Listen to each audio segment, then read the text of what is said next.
Crash, there's a lot of excitement tonight over at State Farm Arena. It is leading up to the Atlanta Dreams matchup against the Indiana Fever tonight. Yeah, a lot of fans have been looking forward to this one for a long time, Faith. Yeah. The WNBA game has been moved from a much smaller arena at Gateway Arena in College Park over to State Farm Arena in downtown Atlanta to accommodate what's expected to be a record-breaking crowd for the Atlanta Dream. Much of that hype, of course, connected to the Caitlin Clark effect. And if you haven't heard of her name, have you been living under a rock? Of course we've heard of her name. 11 Live's Brittany Klein-Peter in downtown for us today ahead of tonight's matchup. So, Brittany, Caitlin Clark, this is her first game here in Atlanta. We know that there's a lot of fans, not just here for Caitlin, but the Dream. What are you hearing?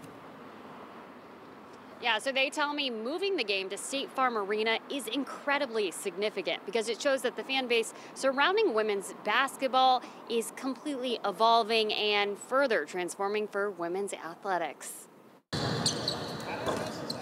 The Atlanta Dream are just hours away from taking on the Indiana Fever in front of a crowd that is expected to break records. By them playing in State Farm, this will show the world, the growth. The women's basketball team normally play their home games at the Gateway Center in College Park, which only seats 3,500 for basketball. But the game was moved to State Farm Arena, which seats nearly 17,000 people, with the anticipation of the Caitlin Clark effect. We're just kind of excited to see Caitlin Clark and the whole Clark effect. Clark gained a national following during her college career at Iowa, where she became the top scoring player, man or woman, in NCAA basketball history. And many believe her presence tonight has not only contributed to spiking ticket sales, but to the support of women's athletics. I don't feel like she just wants the spotlight on her. I feel like she's really trying to improve her team and the